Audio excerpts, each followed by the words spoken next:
welcome to our first of 20 Hangouts on Air, specifically dedicated to discussing David Amerland's excellent book called SEO Help. And the amazing thing about doing these Hangouts, of course, is the fact that David himself is here. So I'm going to turn it over to David. David? Oleg, hi, and thank you very much for organizing this. This is absolutely brilliant. And I think it's one of the amazing qualities of Google+. You can actually have this kind of connection between the audience, the readers, the writer, which creates an entirely new dimension to it. Absolutely. So today we have with us, I guess we can start out with Greg. Greg, welcome. What Thanks, questions or comments do you have in regards to David's first chapter of the book? Well, I haven't read the first chapter yet, so I'm a little behind on that. Still getting through semantics.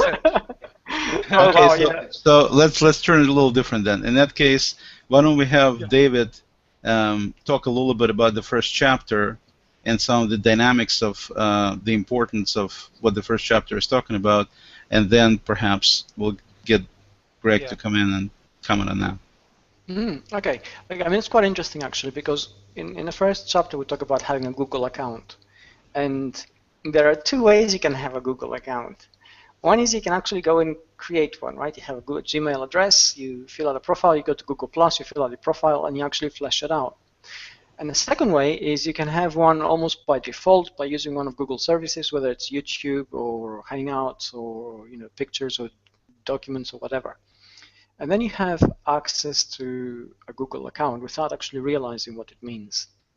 And essentially what Google is trying to do, across the entire web, not just within Google+, is create an identity service within inverted commas, in a soft definition of the word, in order to determine the veracity of the entity behind that account. And what does that mean in plain English? Well, we know the old examples of the past where a marketing agency would run perhaps 5,000 or 6,000 Facebook accounts, and they would use 5,000 or 6,000 fake Facebook accounts to artificially drive likes and supposedly traffic to a client's Facebook page or to a client's Twitter page and so on, or even the web page. And these are just empty numbers, and Google wants to get away from that. The moment we actually have a verified person behind an account, there is a specific signature to the activities, there is specific value to what they do, and from those interactions and engagement we can draw inferences which allow us to determine how good or bad or indifferent some type of content is, which means we can then infer further things about the quality of the website, the quality of the products offered by a company, the quality of the services offered by a person, and so on and so on. So really, a Google account becomes central to a digital identity, and the fact that we can actually have so much control over it, because we fill out a profile in Google+, we put links there, we create links to our other places on the web, is one of these very critical areas which we need to have in mind.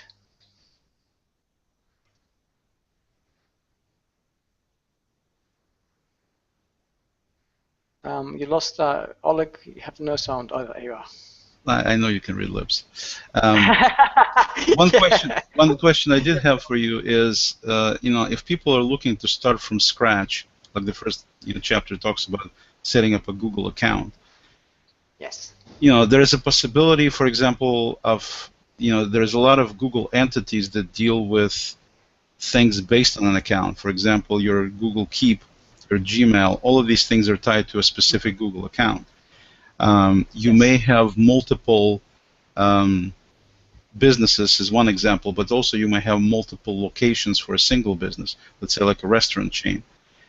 Do you recommend having separate entities for each one of these, separate accounts for each one of these entities? And do you have any guidance from that standpoint? So if people are starting from scratch, they don't have anything yet at all, what would you recommend when it comes to setting up accounts? Okay, the easy answer here is that you shouldn't have multiple Google accounts for multiple locations, or even multiple strings of businesses. This is not always as easy as it sounds, although that's the easy way around it. Google does say that they look at accounts individually and then they try to link them up based on activity and a whole host of signals. I mean, they can actually match up an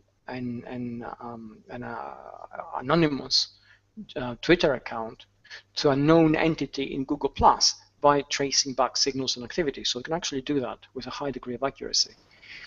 So it should be relatively easy for them to say that, okay, if you have multiple accounts, Google Plus accounts, and you're using them, but you're the same entity, and you simply have different businesses, or the businesses are the same, but they have different locales, yes, we can match them up.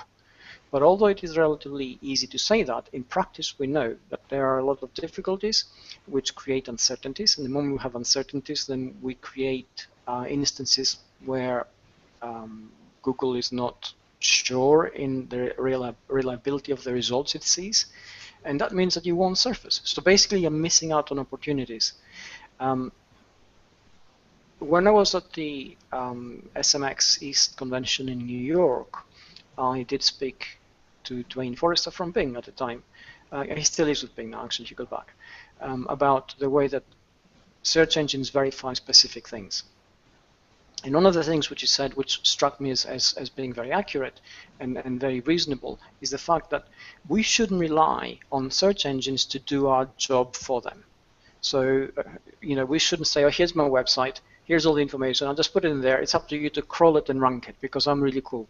But because search engines are not really geared to do that. They, like anything else, tend to go for the easiest win first.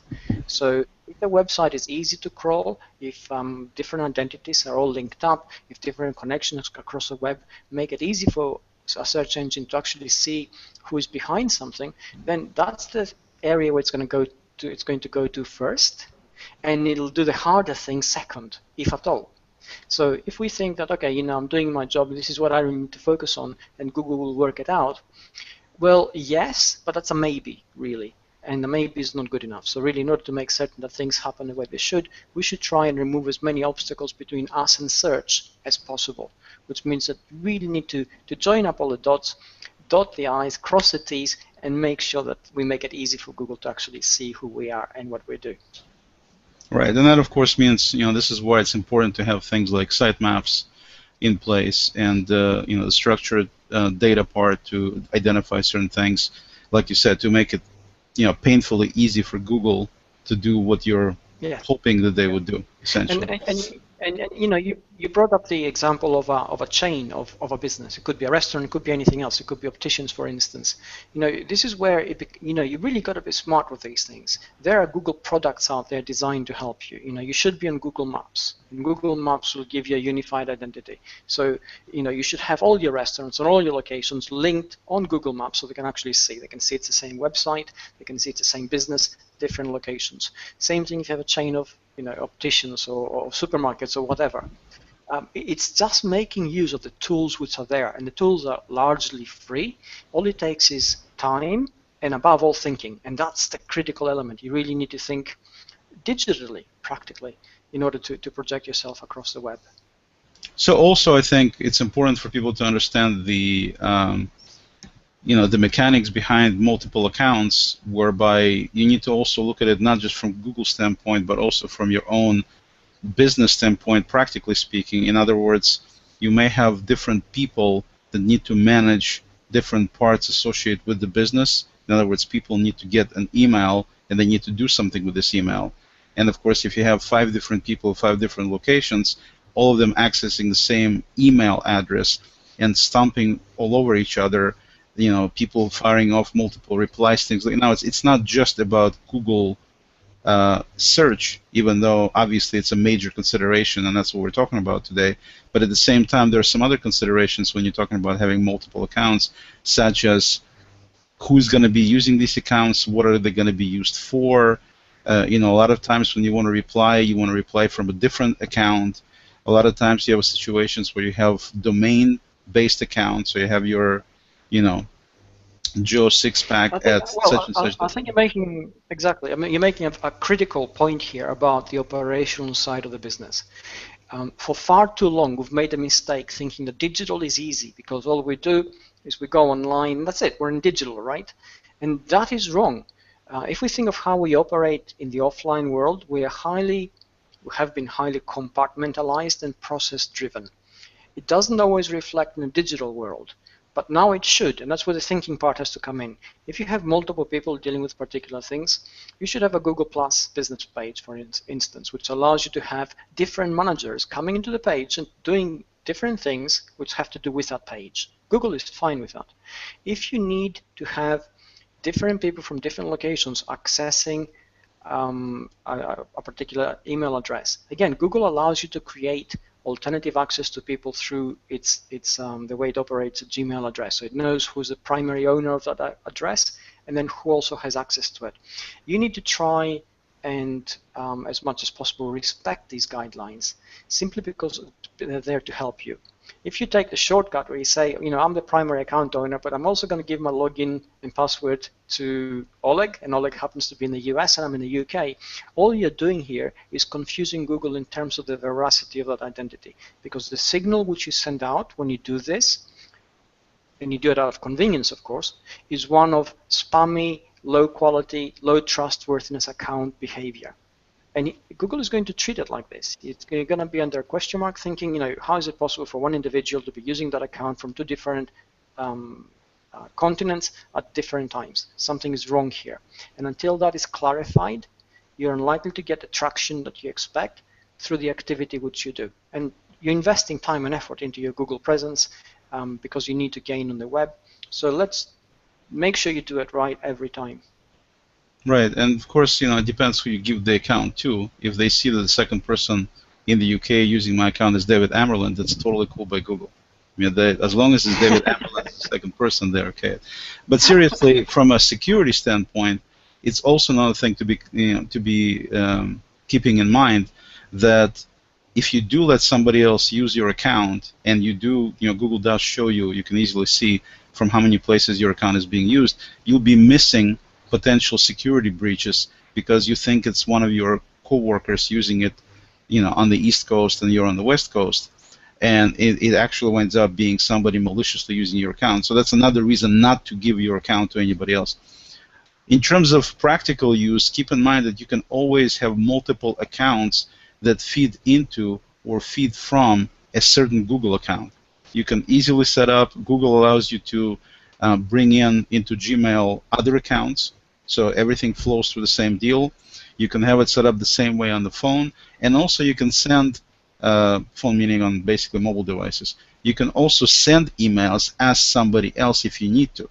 So you can have an identity, you can have this main Google account David was talking about that is really your kind of anchor for Google, but at the same time there's definitely ways to set up practically additional accounts, but potentially using your domain or multiple domains to feed things in and out without disturbing the main Google account that you're using as the main anchor for your business. Another thing also to keep in mind is you can also do aliases, or what they call forwarders, and that's a way where you're able to have people send email to a different named account, like fans of at davidamerland.com, and it actually goes to a totally different account when people send email to it. You can set up autoresponders to be responding based on these aliases. I mean, there's many things you can do with email. So I guess the important thing, David, correct me if I'm wrong here, is to not deviate and set up a bunch of Google accounts because you'll think you'll need all of them, and then basically have a mess on your hands and confuse Google absolutely. at the same time. Yes, I mean, Google tries to cater to almost most legitimate cases that we may want to use an account, and it does that primarily because there is a certain signature within inverted commas which denotes a kind of behavioral pattern, which they know is legitimate. And anything which deviates from that, it doesn't matter how legitimate or not the case may be, comes under that gray zone where it's questioned. The moment it's questioned, it's sandboxed until Google can verify it. It does take time for any kind of verification to happen. Your account suffers, your credibility suffers, your effectiveness on the web suffers, all because we took a shortcut. So Right. it does need a lot of thinking beforehand.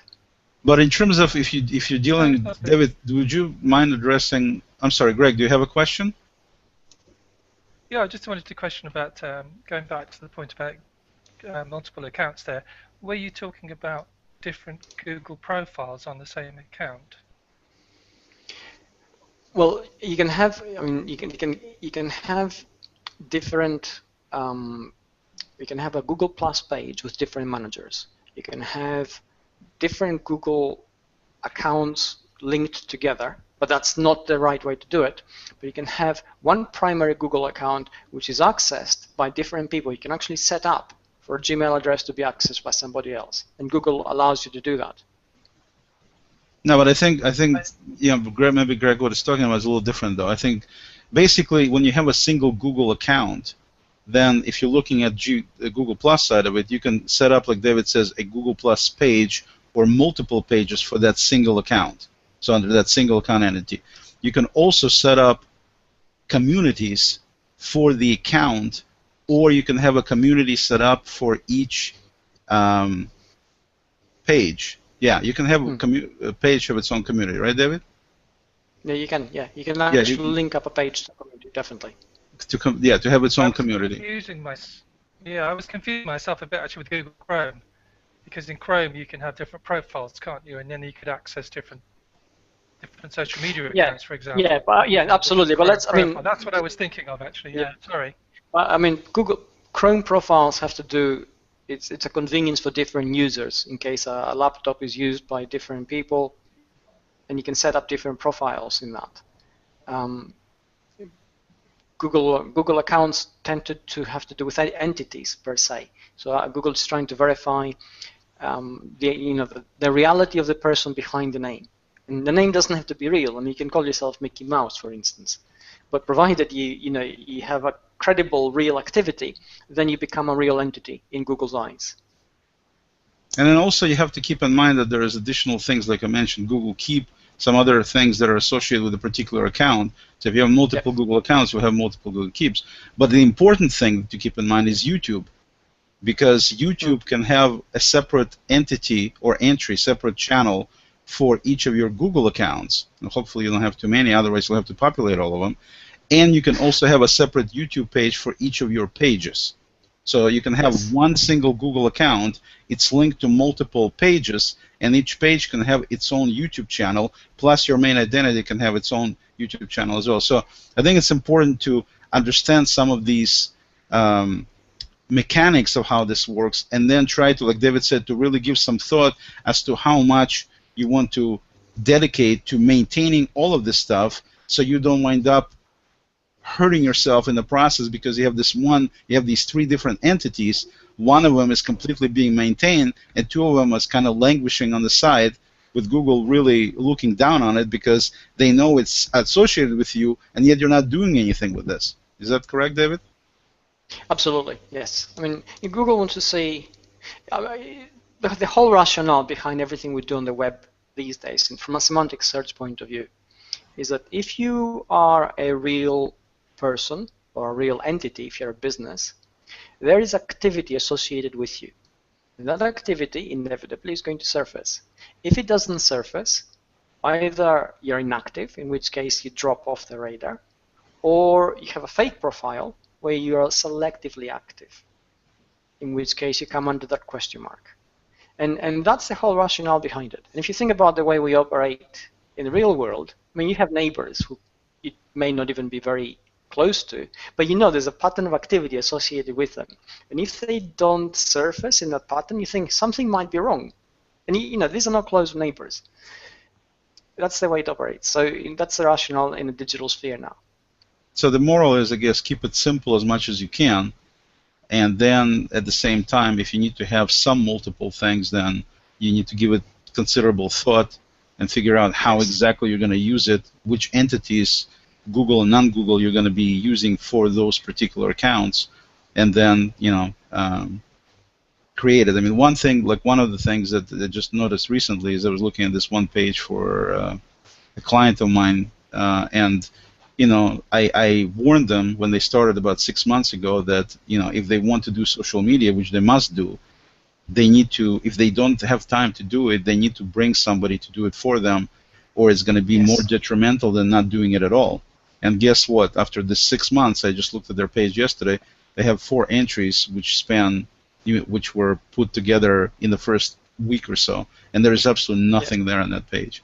And so it's important to, again, the reason I bring it up in this particular context is because people do set up things and then they don't do anything with them, and they also need to manage multiple things. So again, keeping it simpler is a better way to do it, to be able to manage everything, because we only have 24 hours in a day, unfortunately. And again, from a human point of view, Oleg, I mean, what you just said, and which I hear time and again, I must say, we get wrong-footed as businesses from the point of view that we hear social media.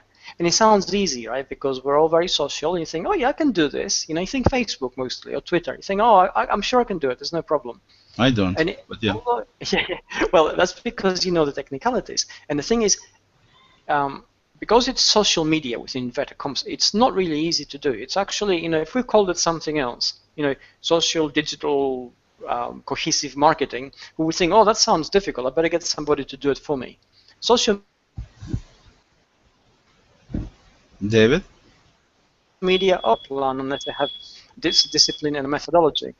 So that's the point which your experience really makes, which I can't stress enough. Social media is not easy, not because it's difficult, because it has to be implemented within the broader business strategy, and it has to be an integral part of that strategy. And if it isn't, then you're not doing it right. Okay, let's take one of the questions from the stream here. The seizure the day epilepsy nonprofit, and the lady did not specify her name, so I'm just using the business name. It's Roxanne. Roxanne is asking, is it better to have a short domain name? Well, from a search engine point of view, it makes absolutely no difference at all. From a human point of view, yes, it does. It's easy to remember. So, if your domain name happens to be alex.com, for instance, a lot of people tend to remember it. So it's a social impact point of view rather than a search impact point of view. From a search point of view, you can call it sort of a railroad name, which has about 30 characters, and search will be fine with it. So Roxanne, if you're listening, which I'm sure you are, do not use for domain your name that you have on Google Plus here. It's double quote seize, double quote seizure, basically. The day epilepsy not profit. To be something a little shorter. And then we have another, I guess it's not a question, it's just basically a comment from Peter Lund, who says, I think I have lost count of the number of times I have heard the importance of businesses being properly represented on Google Maps and Google My Business, but relatively few have claimed, verified, branded, and active GMB pages. So I totally concur with Peter. I mean, it's been my experience as well that many businesses don't know. I mean, it's hard to believe in today's world that businesses do not take enough time to train, but at the same time, that's the reality. It's just they just don't know. They don't have time to become IT people, and they don't have time to learn all this stuff. And once they start listening to a hangout like this, a lot of people immediately turn off saying, I just don't get it. So, you have this account, you have that account, this guy, IT guy came in and he set up all these accounts for me, and now I don't know what to do. And, so it's definitely beneficial to hire somebody like myself. No, I'm just kidding. But hire somebody who is dealing with this on an ongoing basis. If you can hire somebody like David, that would be phenomenal, to really guide you at least through initial steps of getting going and then maintaining that, because once you learn how to do some basic things, and once you get all these accounts established, things like that, the strategy part, what David was talking about, the thinking part, the strategy part, that's something you only need to really do once at the beginning of whatever endeavor you're going to have, and then it's just a matter of working with it. You don't need to be worrying about setting up any new accounts at that point. For the most part, you have the identity established, you have the account set up, and you just work with it. But this initial strategic part could be helped by having somebody who is IT savvy, and not only IT savvy but understands these mechanics and these consequences, I should say, of doing things or not doing things, because the consequences can be just as bad of both doing and not doing things as well. Let me see if we have any other comments. David, feel free to go ahead while I'm looking this up. Okay. Well, I was going to say that, again, there has to be, if you're a consultant or an IT person working with a business on a freelance basis, yeah, there has to be an educational component of your contact with them. You can't just go in and just do execution blindly, because you're doing them a disservice because they don't understand what they're getting, and also you're not really helping your case because they don't understand the importance of what you're doing. All you're doing is providing an easy solution which they think they can just pay money, get access to whenever they want to. Yes, they can, but it has to be integrated fully in their business. So really, you should try and educate them as much as possible to the importance of what you're doing, how it should fit in with everything that they're doing, and how they need to understand it, not perhaps in a technical complexity, but certainly in the conceptual impact that it has to their business. And that has to come from you. And if you have a kind of conversation, it allows for a better relationship, in my experience. Businesses that actually understand the importance and the value that IT professionals bring in, treat them better in terms of how they use them, they integrate what they do better in their businesses, and the conversation is better long term, which I think is beneficial for both parties. Okay, let's talk a little bit about the difference between, since Roxanne brought up the question of domains, because that's one of the questions I think a lot of people have, is you can go and set up a Google account. It's free, doesn't cost anything, takes a few seconds to do. So that's one way to do it. Another thing you can do is also you can set up a domain on Google using your own domain. So it's www.oleg.com,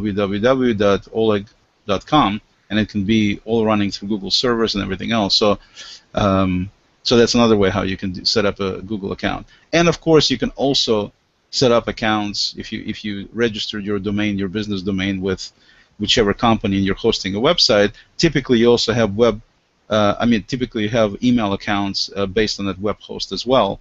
So I guess the question, David, for a lot of people would be, what does Google, from a semantic search standpoint, how do they distinguish and how do they relate all these different things? Like, for example, for a company, obviously you would want to use your domain, plus from a professional standpoint.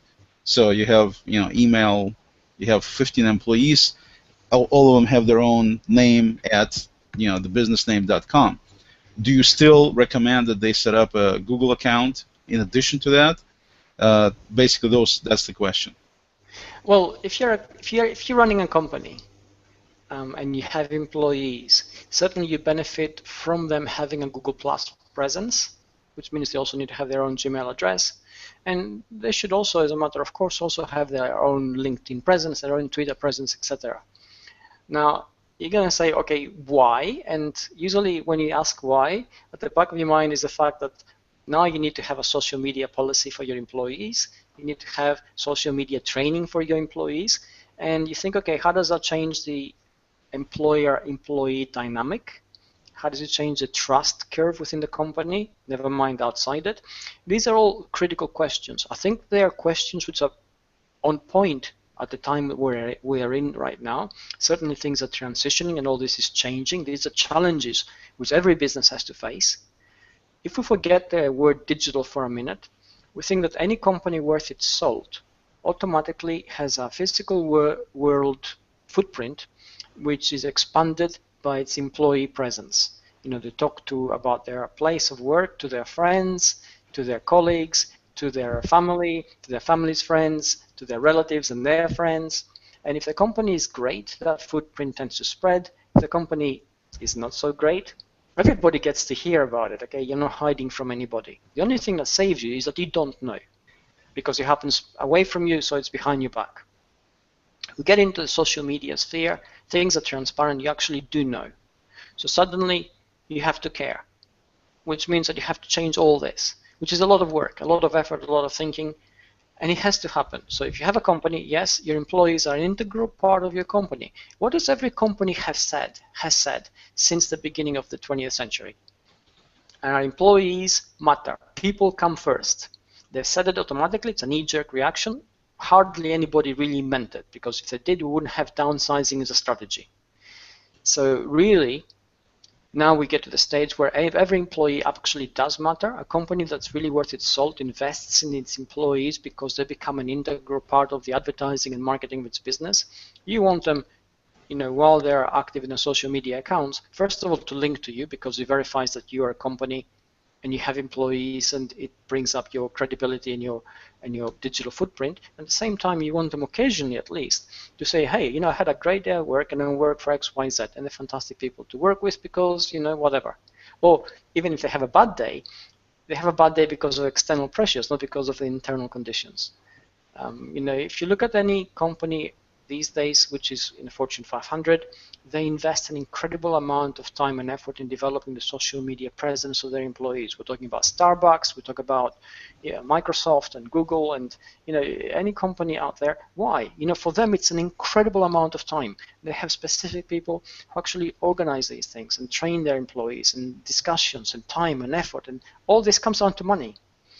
So if they're investing all that amount of money into this, they're not doing it as a hobby. I mean, these are businesses after all. Okay, they may be great businesses and they may be forward-looking, but it doesn't stop them being business. So they never burn money if they don't think they're going to get something back. What they get back for that is a better digital footprint, better image, better reputation, and the better your reputation, the more people are willing to do business with you. It's as simple as that sometimes. So really, you need to start thinking, how can I do that? And you need to be clever with it. If you're a small company with 5 people, if you create a kind of environment which allows everybody to feel good about themselves being there, you suddenly have an almost unpaid marketing force willing to work for you for free outside business hours and actually help you reach a wider audience. And I think that's a great thing to have.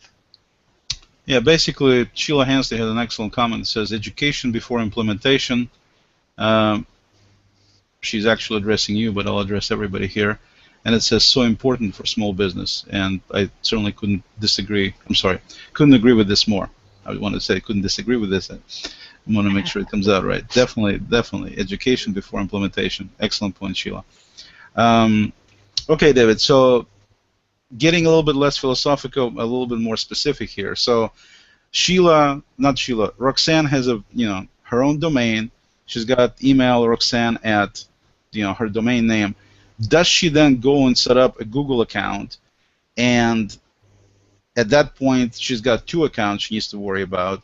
And then how does the semantic search part come into play with all of this, because she's usually sending her emails as Roxanne at such and such, and then at the same time she needs to have the Google deal tied to her page, and you get into whole many. So without getting, like I said, stepping away a little bit from philosophy, talking about this specific example. You have one domain that you're using.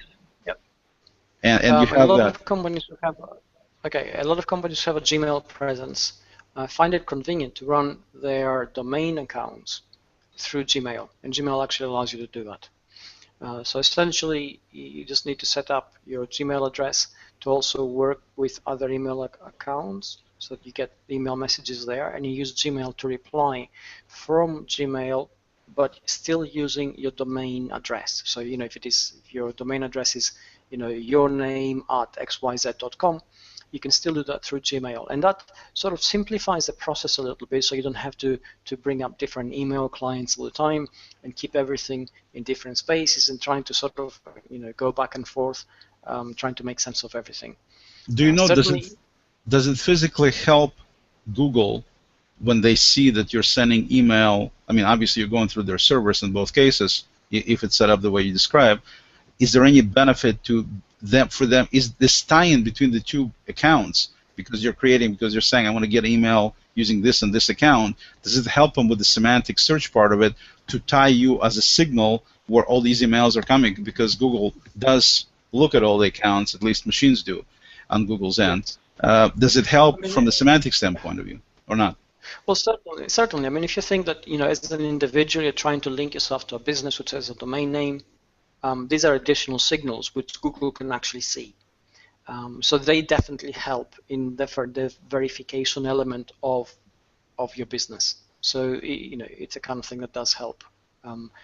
it's not going to be anything which creates a ranking factor difference, but it does increase veracity. As we're moving forward in the semantic search, semantic web, veracity is going to be a critical factor. So the more signals are out there which allow a machine essentially to say with certainty that, hey, you're a person, you're connected to this business, and this is what you do. Now, the greater the possibility of truth in that assessment, the better you're standing on the web. Okay, let's say you're talking to somebody, some people sometimes I run across, which makes me shudder whenever they bring up their email address, but it's still the case. So they have an email, michael@aol.com, and they want to use it because they've used it for the last 50.5 years, and they want to use that with Google Plus, let's say, and they want to set up a Google account using that and all that. Would you recommend that they try to change ways a little bit, or would you recommend they go ahead and proceed because Google will let you do it if you really wanted to do it? Well, Google will let you do it, you're right. But, with everything we do, we need to start thinking about the human social aspect. I mean, at the end of the day, funnily enough, all this explosion in intelligent technology is only bringing to light how important people really are. So technology is going away and becomes largely invisible, which then allows the relationships to surface. So, if you send me an address, an email from you, and I don't really know you that well, and your address might be, I don't know, partyanimal@aol.com. Well, that's when the human element comes in, and questions come up whether should I really do business with you, should I really trust you. I don't know why you have chosen that email address. I mean, you may have said to yourself, everybody knows me and I've been using it for years, so I'm not going to change. But you need to think that, how is that impacting your reputation? How is that impacting the perception of those who don't know you, who you're trying to reach? And you need to take them into account.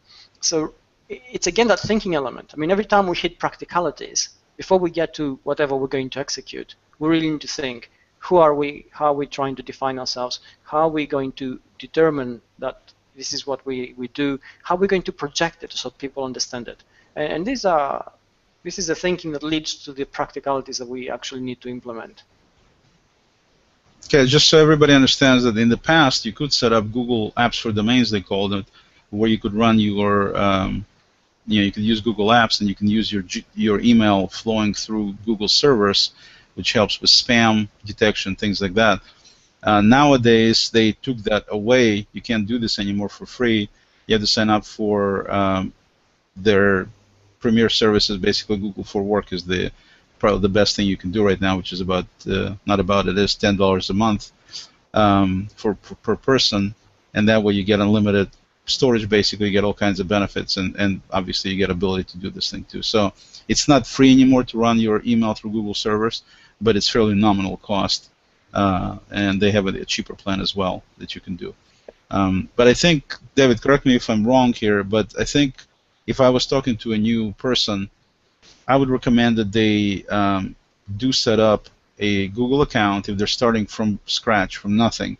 Set up a Google account and tie all of their, as much as possible, of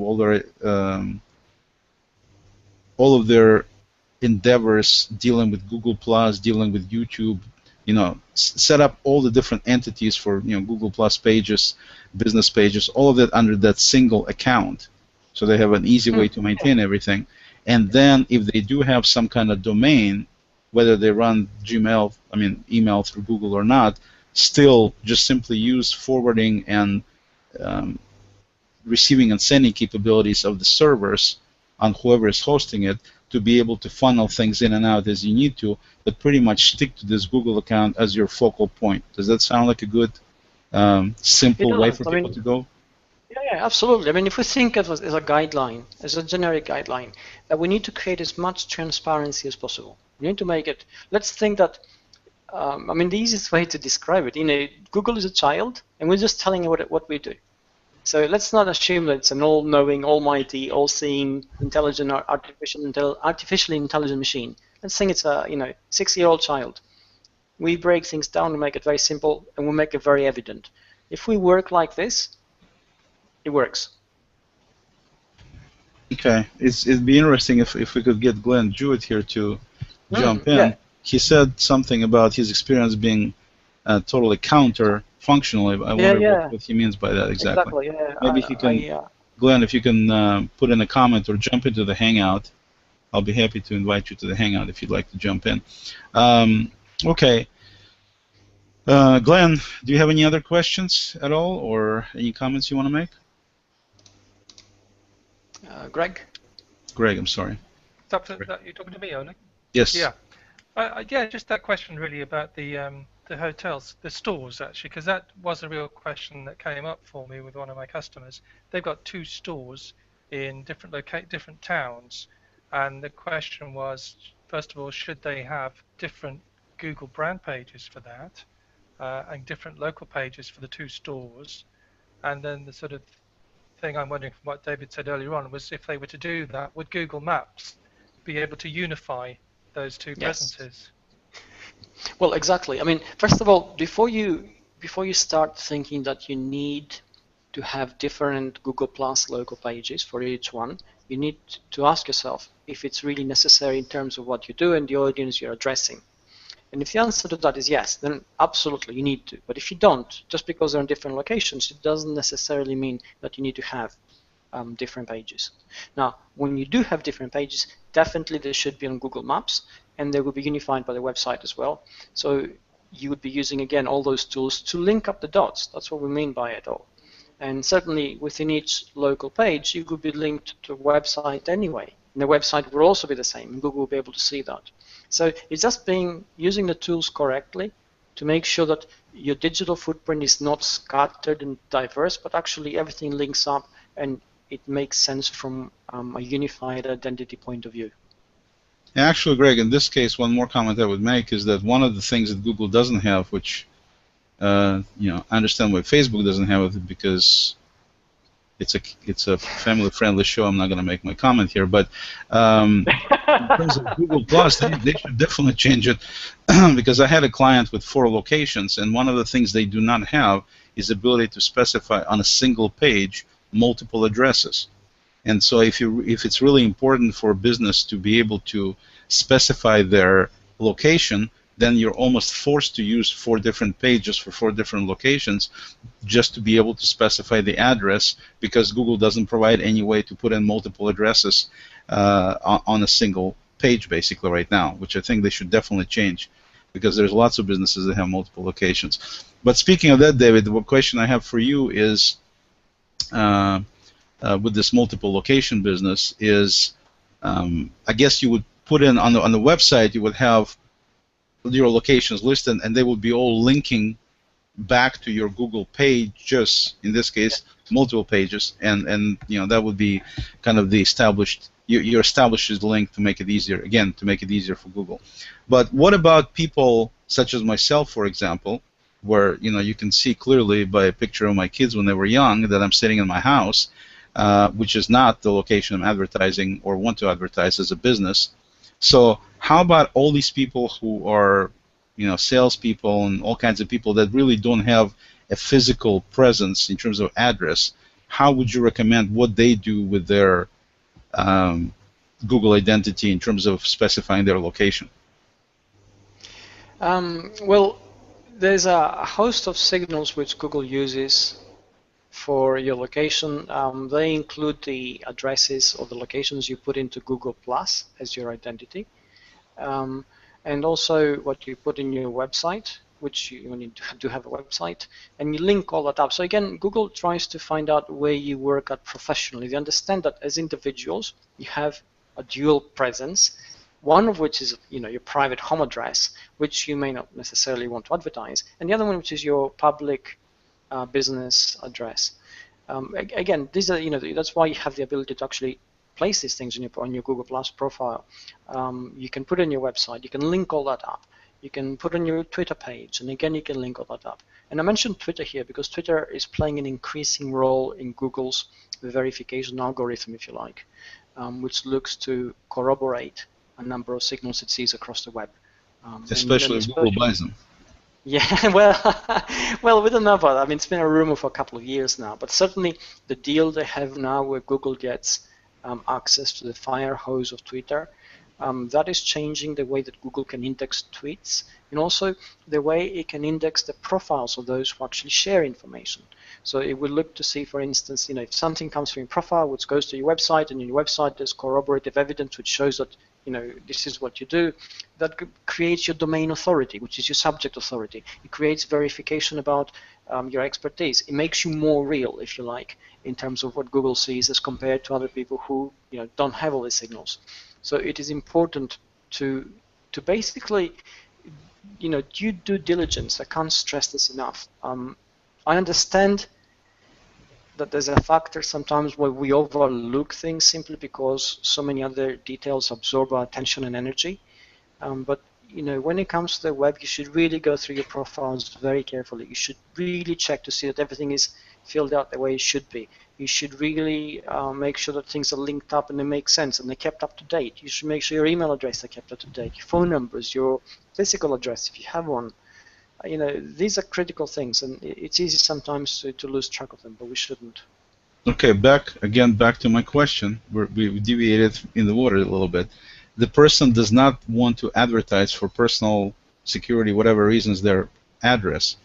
So they're not going to put their address on Google page. They're not going to put it on their website. They're not going to put it anywhere, basically, because there is no address that they want to use. So that's number one. Number two, Glenn Jewett made an excellent point, and that is that you cannot, if you're not specifying your address, or even if you're specifying it for a business Google Map page, they're not going to put it on the map unless you verify it.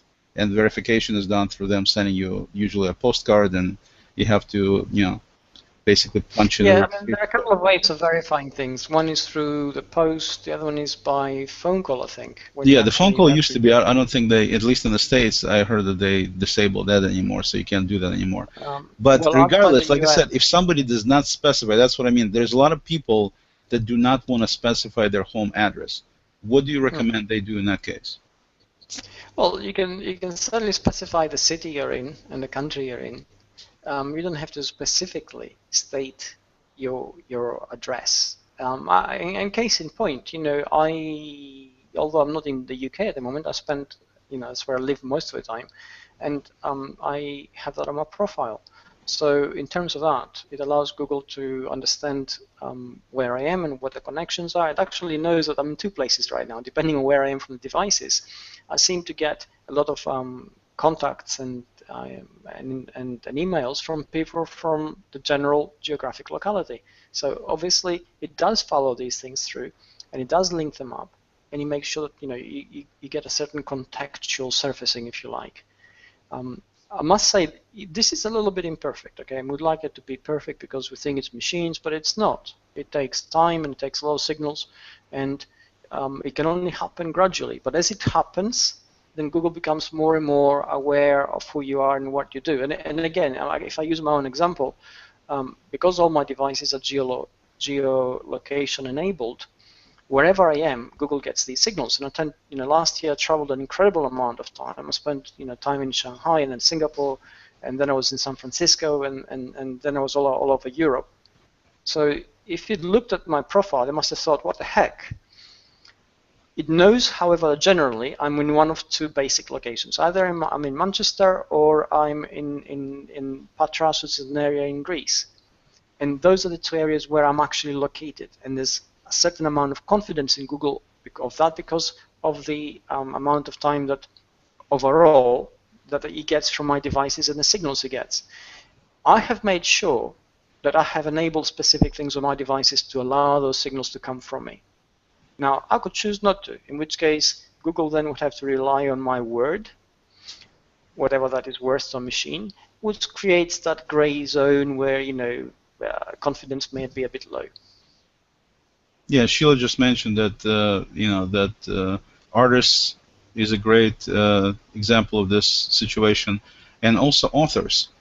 So for those that don't know what David does, because he's an author, to show up in 5 different places, he just has 5 different phones located in different places.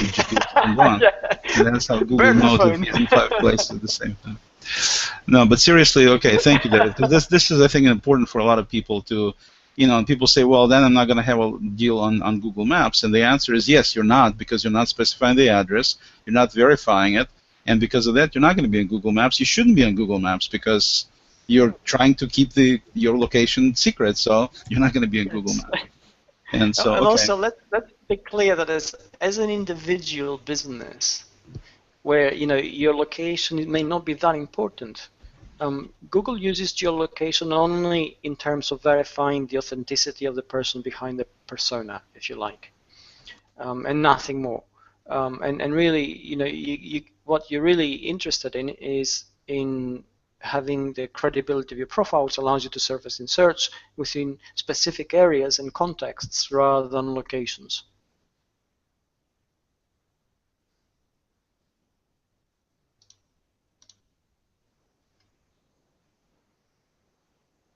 And as you can see here, if you don't speak and don't do anything on your website and everything, this is what people get: nothing but silence, meaning you don't get any benefits. Okay. Absolutely. So I think we've covered fairly decently, even more so, the subject of emails and specifically having, I guess, to summarize things before we wrap this up, is that the idea is to try to keep things as simple as possible, at the same time being cognizant of the fact that Google is looking at various connections between the website and between the Google Plus and different accounts and so on. So you need to try to make their life as easy as possible by keeping things simple and keeping things connected. By putting badges on your website, by putting links to your website, to your Google Plus profile, and things like that. They're really simple. Having, I guess, to summarize things before we wrap this up, is that the idea is to try to keep things as simple as possible. I think Zara needs to be muted here. Zara? Looking at various connections between the website and between the Google Plus and different accounts and so on. So, all right. Zara decided to play me back in real time again. Sorry, Zara, I had to mute you there. I do like to listen to myself speak, but not that much. Anyway, we'll get you here in a second, but just to finish my thought here, without being redundant again, is to try to, if you can strategize based on the action points in David's book. You have 10 different action points that he kind of takes you through in chapter 1 there, step 1. Just go through it. Take some time to think about it. If it's something that's really difficult that you cannot seem to get the really clear and simple answer to, you can always, jump, obviously, on Google Plus, jump into the community here, specifically for the book, ask the question, see what other people are doing, see what they would recommend in your specific scenario. We're talking about here specifically for you. Another thing is you can always ask David himself. He is, most of us only have 24 hours a day. David doesn't sleep, so he ends up getting 36 that way. And so you can certainly ask him. He always answers questions from people. So that's another resource. And then, of course, if you're doing an ongoing thing, if you need to hire somebody to potentially help you with the business from the IT perspective, just make sure they know what they're doing, and make sure that they can explain to you in a non-technical way what they recommend, and most importantly, not just how to do it, but also why they recommend doing something. Because that's one of the, a lot of times, people come and I get comments like, oh, you know all this stuff. Well, I wasn't born knowing all this stuff, number one. Number two, I don't know all this stuff. There is nobody that knows all this stuff. Okay, it's just a matter of learning and spending some time and putting some effort into it. So a lot of business people don't have time to put as much energy into learning IT-related tasks, such as this one, as IT people do.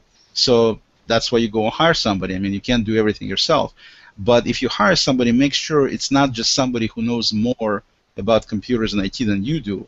Actually hire somebody who can speak to you in your own language, in a language at least you can understand, In my case, it'll be Russian, but you know what I'm talking about. But seriously, though, and have them explain to you so you understand. If people are, trying to drop on you all kinds of comments about, you should be doing this, and looking at it from, you need to take cloud-based security seriously.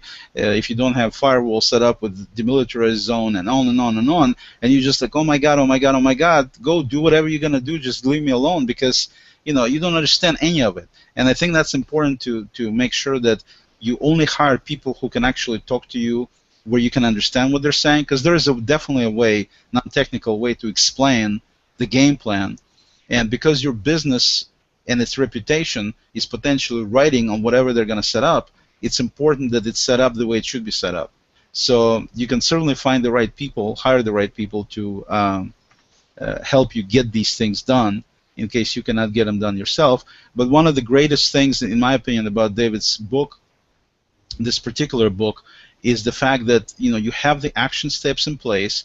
If you do take some time to sit down and think about it and follow the steps, you can actually come up with a very prudent and very potent strategy by yourself, if you have the time and inclination to do it. So you have the tool, you have ability to to do this by yourself. But if you don't, you hire somebody to come in, and they will explain what they will do, why they will do it, and then they will obviously, hopefully, orchestrate it for you, or help you learn how to do it, so you can do it yourself and your team can do it yourself. So with that being the case, as long as Zara already muted me, I'm going to bring her in and see if she's got some comments or questions for David. Zara, welcome. Hi, I love this series. Hey, Zara. Hi, David. Hi, Greg. I wanted to go back to the addresses and Google verification, because I know it's really hard. I have people who are artists and writers, just as we mentioned earlier, who would love to have a Google business page, but in order for that page to be verified, they need to get that address in the mail and get that postcard in the United States. That's it. The postcard has to go to a physical address. Yep. And then you go back and add the code, verification code, once you receive it. But they don't really want their address. And Google says, okay, it's your address. Here you are. Here, world. This is exactly where they are. And they don't want that. How do they solve that in order to, set up a business page and get people talking? Do they just resolve to stay with the profile? Well, for when it comes to authors, artists, in general, musicians, at the end of the day, if we think what you do is the product, people never really buy a product. They buy a brand. They buy a person. So really, what they really buy into is the artists themselves, rather than just the music or the book or whatever. Right.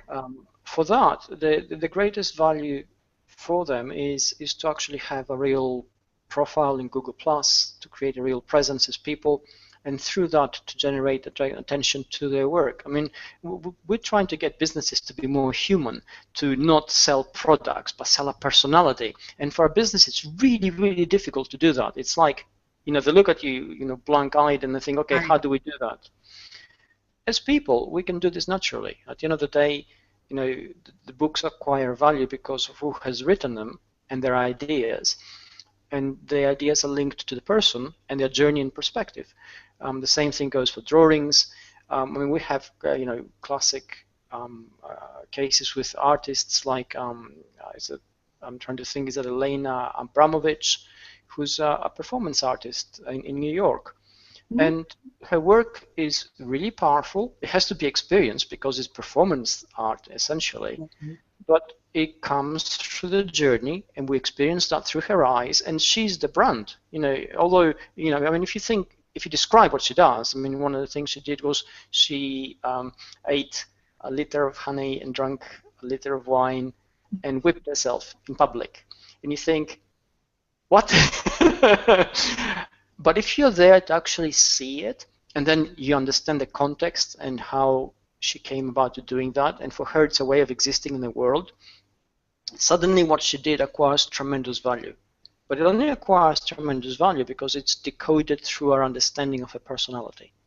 And I think for any artist, any author, any musician, it's the golden opportunity to actually do that, to connect with their public in a very real way, to project themselves and get people to understand who they are as people, which then gives extra value to their work.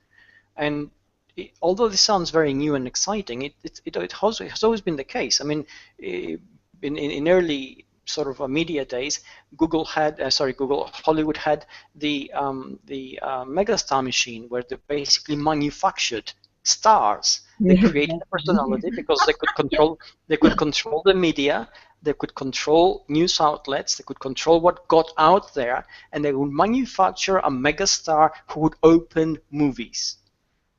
So okay, I really want to thank you for that answer, because I had, a number of people in those media asked me, I said, people say you have to have a business page and people need to know where they are.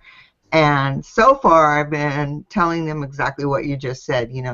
Your profile is you, and as long as on your about page you have a way to get in touch with you, you don't need the business page. So I'm just really glad to hear you verify that at this time. It's, your work is you, you are your work. Thank you very much, David. And we have an interesting question from Monica Schmidt, who lives in Germany, and she says, all this information which we give to Google, what does it do with it?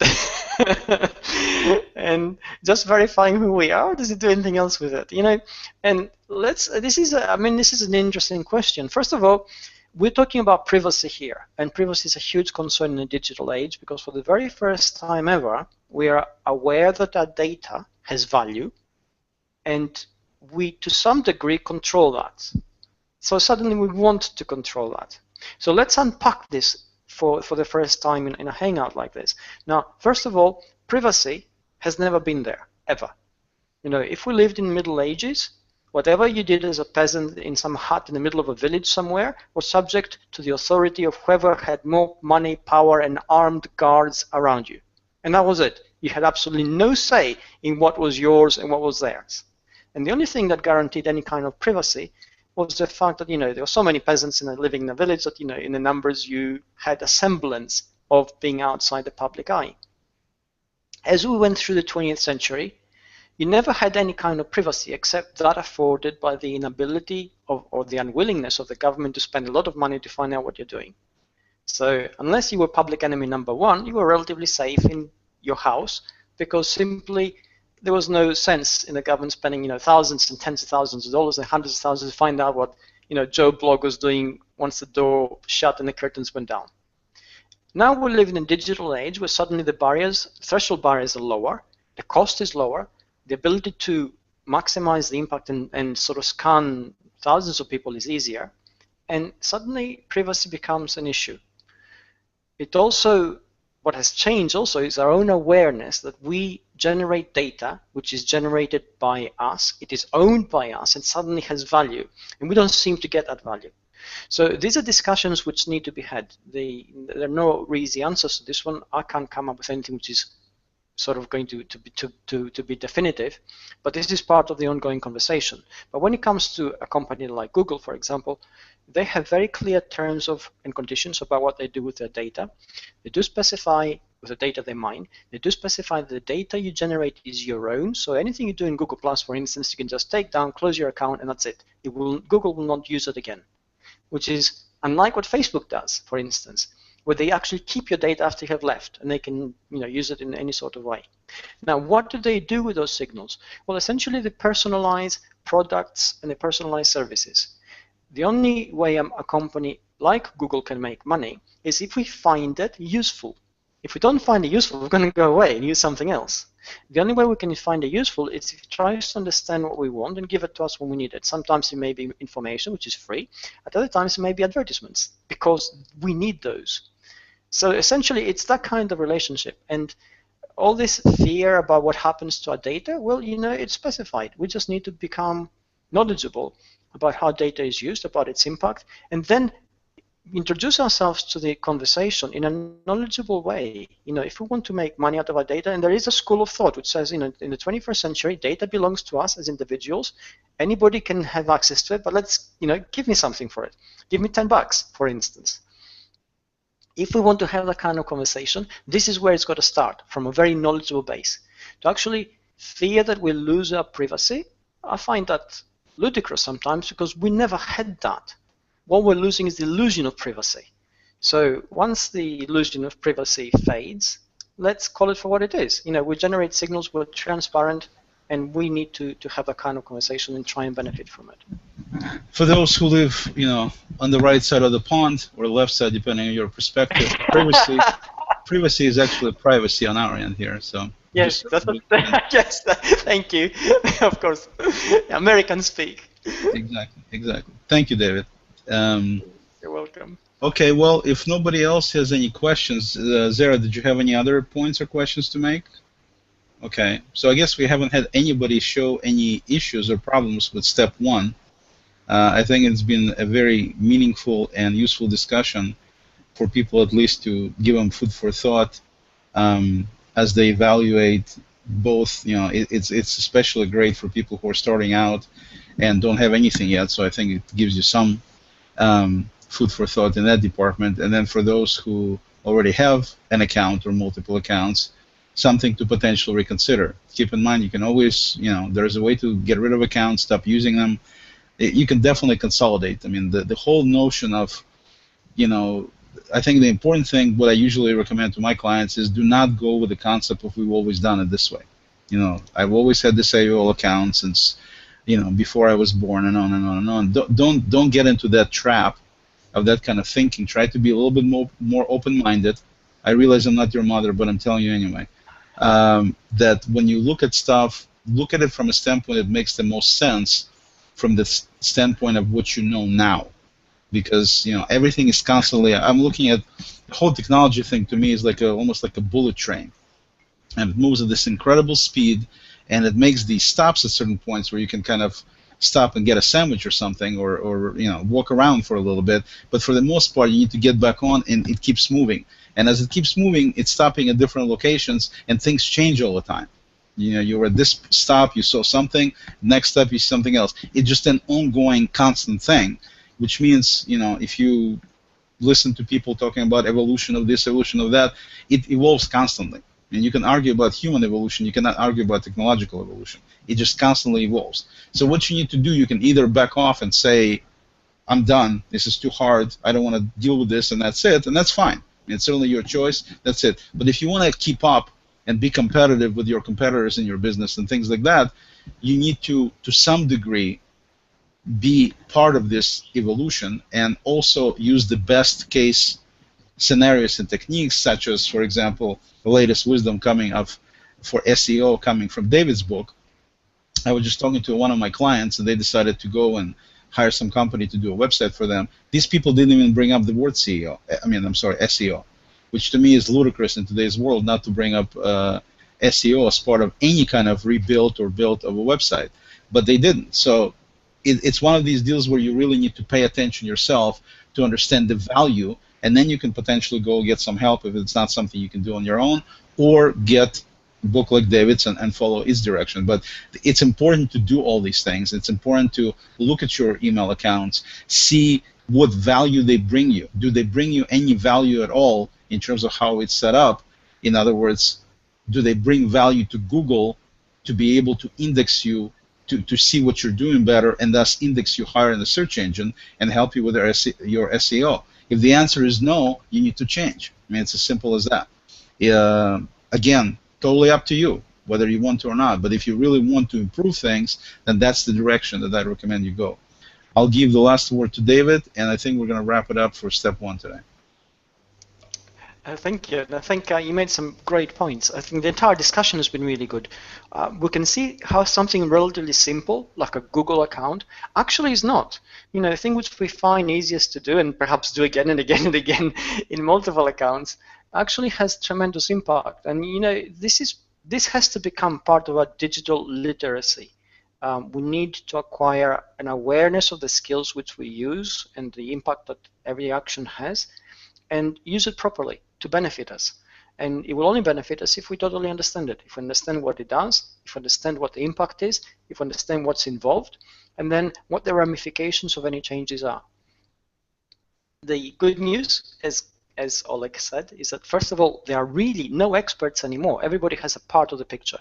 We have the means to collectively get together, exchange ideas, exchange information, and learn very quickly. And I think we need to do that, because if we don't, we're going to be back into the past where we made incremental steps and never really knew where we're going. Thank you. Excellent, excellent. So, David, one question, I don't mean to put you on the spot, but at the same time I wanted to ask the question. If there was a company of any size, preferably a company with 500 employees or more, that wanted to hire you to help them with their SEO strategies, is that an option for companies and people, or are you so booked that that's not possible? It is. It depends on a couple of things. First of all, it depends on the kind of project they need. These days I don't do execution stuff simply because it takes up way too much time. It's too detailed, and I don't have that time. I have time for strategy, but not execution. And the second thing is, I need to know what the company is and what it does, and obviously that'll come through in the discussion, because I don't say automatically yes to everybody. If there's no affinity between me and them in terms of my own inclinations and beliefs, then I will not work for them. Gotcha. So basically the best thing to do is for people to contact you through davidamerland.com and take it from there, or on your Google Plus page. Yes, is that definitely. Accurate? Okay, great. Because I know, a lot of people obviously have a lot of respect and admiration for you, starting with me, and at the same time, it's for a lot of businesses, I mean, it's a typical question. I mentioned that hiring a company that knows what they're doing, or in this case, individual that knows what they're doing, is an important part, and all companies hire people at some point anyway. And so I just wanted to bring that as part of the deal, so people know that if they have interest in pursuing this, that you're okay for them to contact you. And then the last thing I wanted to finish this with is the monetizing part of these Hangouts. Anybody who jumps into the Hangout, there's going to be a $25 charge. So Zara, I hope you're listening. Yes, it's a per minute. It's not per minute. It's per entry. So you can see Greg was smart enough to jump out before we had a chance to charge him. But when we get that invitation to join the Hangout, that's an instant charge. Correct. Yeah, right. Yes. So with that, now you know too, Zara. With that, I would like to immensely thank very much David for his book and for taking the time that he really doesn't have to do all these things, which I really appreciate personally and professionally.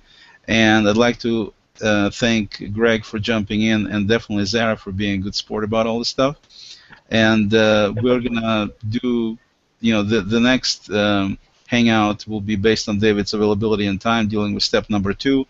I think we're going to get into a lot more heavier discussion than, because as the book starts being a little bit on the simple side, just create a Gmail account, and I think we, talked about it fairly extensively today. The other steps are going to be more involved and there's going to be more discussion.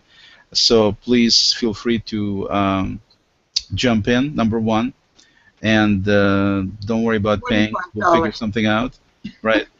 And also we'll have those discussions coming up. So again, thank you everybody. Thank you, David, and have a wonderful day. Thank you very much, Oleg. Thank you. Thank you. Bye, Zara. Bye.